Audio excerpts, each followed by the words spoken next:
Kodachadri cheats private ಲಿಮಿಟೆಡ್ನ ಗೌತಮ್ ಹಾಗೂ ಈತನ ಅಕ್ಕ ಶಿಲ್ಪಾ ದೌರ್ಜನ್ಯದಿಂದ ಚೀಟಿ ಹಣ ವಸೂಲಿ ಮಾಡಲು ನನ್ನ ಭಾವಚಿತ್ರವಿರುವ ಕರಪತ್ರಗಳನ್ನು ಕುರುಂಕೋಟಿ ಗ್ರಾಮ ಹಾಗೂ ತಾಲೂಕಿನಾದ್ಯಂತ ಗೋಡಿಗಳಿಗೆ ಅಂಟಿಸಿ ಸೋಷಿಯಲ್ ಮೀಡಿಯಾದೊಂದಿಗೆ ಮಾನ ಮರ್ಯಾದೆ ಹರಾಜು ಹಾಕಿ ವೈಯಕ್ತಿಕವಾಗಿ ನನ್ನ ಮತ್ತು ಕುಟುಂಬದವರನ್ನ ಮಾನಸಿಕವಾಗಿ ಹಿಂಸಿಸಿದ್ದಾರೆ ಎಂದು ನೊಂದ ವ್ಯಕ್ತಿ ಕುರುಂಕೋಟಿ ಸಿದ್ದರಾಜು ಆರೋಪ.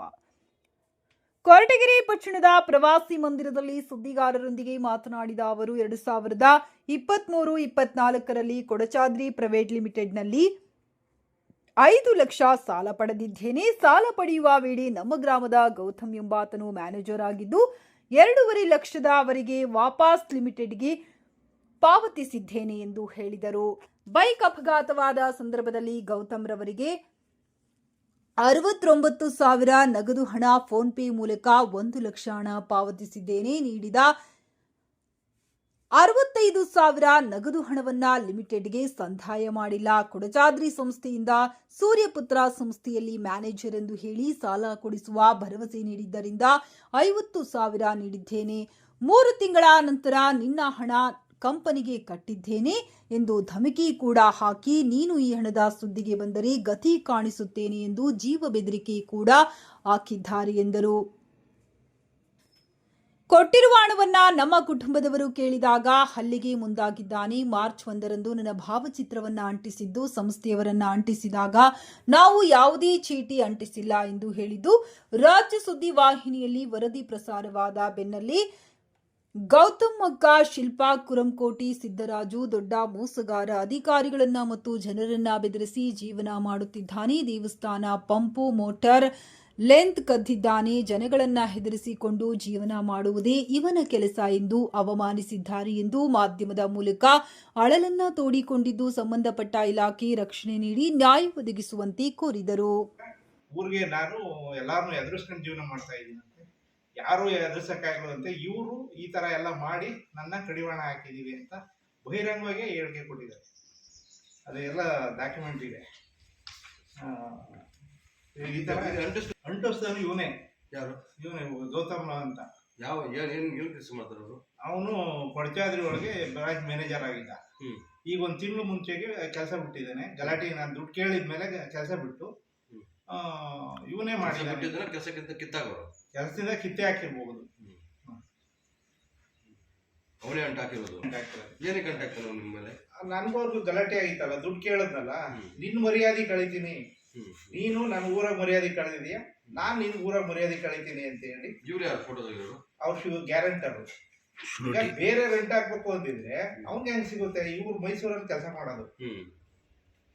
ನಿಮಗೆ ಗ್ಯಾರಂಟಿ ಆಗಿರೋದು ಮೈಸೂರಲ್ಲಿ. ಕಂಪ್ಲೇಂಟ್ ಕೊಟ್ಟಿದ್ದೀನಿ. NC ಮಾಡಿದ್ದಾರೆ, ನಮ್ಗೆ ಸಾಕ್ಷಿ ಸಿಕ್ಕಿಲ್ಲ. ಯಾರು ಅವನು ಕರೆಸಿ ಕೇಳಿದೀವಿ. ಗೌತಮ ನಮ್ಮ ಮೇಲೆ ಅನುಮಾನ ಐತೆ ಅಂತ ಕೇಳಿ ಇದು ಕೊಟ್ಟಿದೀವಿ.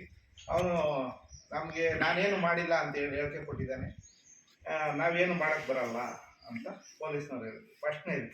ಇದು ಸಾಮಾಜಿಕ ಜಾಲತಾಣದಲ್ಲಿ ಹಿಂಗೆಲ್ಲ ಆಗೈತೆ ಸರ್. ಹೆಂಗೆ ಅಂತಂದ್ರೆ ನೀವು ನಾವು FIR ಮಾಡಕ್ ಬರಲ್ಲ, ನೀವೇನಿದ್ರು PCR ಹಾಕಡಿ ಕೋರ್ಟ್ಗೆ ಹೋಗಿ, ಅಲ್ಲಿಂದ ತಂದಲ್ಲಿ ಬೇಕಾದ್ರೂ ನಾನು ಕೇಸ್ ಮಾಡ್ತೀನಿ ಅಂತ ಇನ್ಸ್ಪೆಕ್ಟರ್ ತೀರ್ಥೇಶ್ ಅವರು ಹೇಳ್ತಾವ್ರೆ.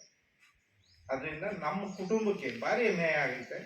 ನಾವು ಕಟ್ಟಬೇಕು ಅಂದರೆ ನಾವು ಬ್ಯಾಂಕಲ್ಲಿ ಕಟ್ತೀವಿ, ಕಟ್ದಂಗಂತೂ ನಾವೇನು ಮೋಸ ಮಾಡಬೇಕು ಅನ್ನೋದಿಲ್ಲ. ಆದರೆ ಈ ಏನು ಶಿಲ್ಪಾ ಕುರುಂಕೋಟೆ ಅನ್ನೋದು ನಮ್ಮನ್ನ ಸಾಮಾಜಿಕವಾಗಿ ಮೊದಲು ಮಾನವರ್ಯಾದೆ ಇದ್ದರೆ ದುಡ್ಡು ಕಟ್ರಿ ಅಂತ.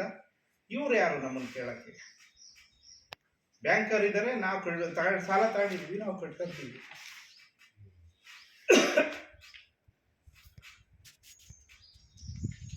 ಅದರಿಂದ ನಮಗೆ ನಮ್ಮ ಕುಟುಂಬಕ್ಕೂ ರಕ್ಷಣೆಯನ್ನು ಕೊಡಬೇಕು. ಮತ್ತು ಇದಕ್ಕೆ ಮರಣದಂಡ ಏನು ಕ್ರಮ ಕೈಗೊಳ್ತಾರೆ ಇಲಾಖೆಯವರು, ಪೊಲೀಸ್ ಇಲಾಖೆಯವರು ಕ್ರಮ ಕೈಗೊಂಡು ನಮಗೆ ರಕ್ಷಣೆ ನೀಡಬೇಕು ಅಂತ ಕೇಳ್ತೀನಿ.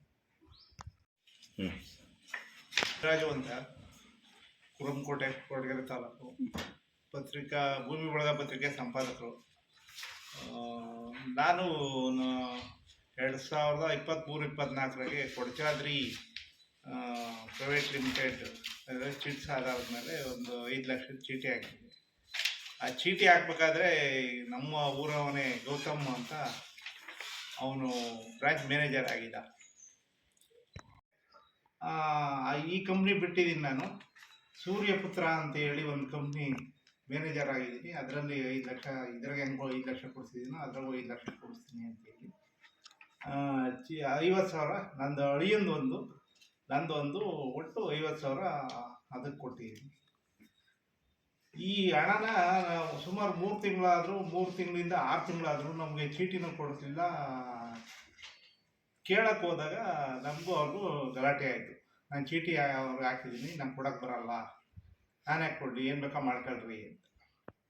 ಅದಾದ ಸಂದರ್ಭದಾಗೆ ನಾನೇನು ಮಾಡಿದೆ, ಗಲಾಟೆ ಆಯಿತು. ಗಲಾಟೆ ಆದಮೇಲೆ ಕಂಪ್ಲೇಂಟ್ ಸಹ ಕೊಟ್ಟೆ.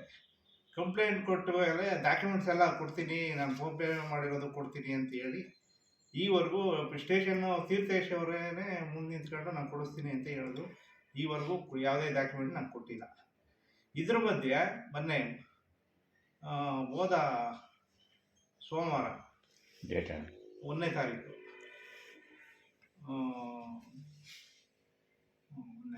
2026 ಸೋಮವಾರ ಹಾಕ್ಯವ್ರೆ.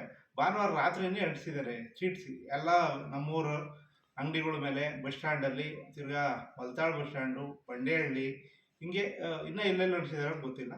ಎಲ್ಲ ನಾನು ಕೊಡ್ಚಾದ್ರಿ ಚೀಟ್ಸಲ್ಲಿ 1,85,000 ತಗೊಂಡು ಲೀಗಲ್ ನೋಟಿಸ್ ಅಂತ ಹೇಳಿ ನೋಟಿಸ್ ಹಾಕಿ ತಗೊಂಡಾಗ ಇವ್ರು ಕಟ್ಟಿಲ್ಲ ಅಂತ ಗ್ಯಾರಂಟರು ಮತ್ತು ನಂದು ಇಬ್ಬರದೂ ಪೋಸ್ಟ್ ಹಾಕಿ ಅಂಟಿಸಿದವ್ರೆ. ಇವನು ಚೀಟ್ಸಲ್ಲಿ 1 ತಿಂಗಳು ಮುಂಚೆ ಬಿಟ್ಟಿದ್ದಾನಂತೆ ಕೊಡಚಾದ್ರಿನ. ನಮಗೆ ಗಲಾಟೆ ಆದಮೇಲೆ ಅಲ್ಲಿ ಕಂಪ್ನಿ ಬಿಟ್ಟು ಎಲ್ಲ ಡಾಕ್ಯುಮೆಂಟ್ ತಗೊಂಡು ಫೋಟೋ ಎಲ್ಲ ತಗೊಂಡು ಇವನೇ ಮಾಡಿದ್ದಾನೆ ಅಂತ ಒಂದು.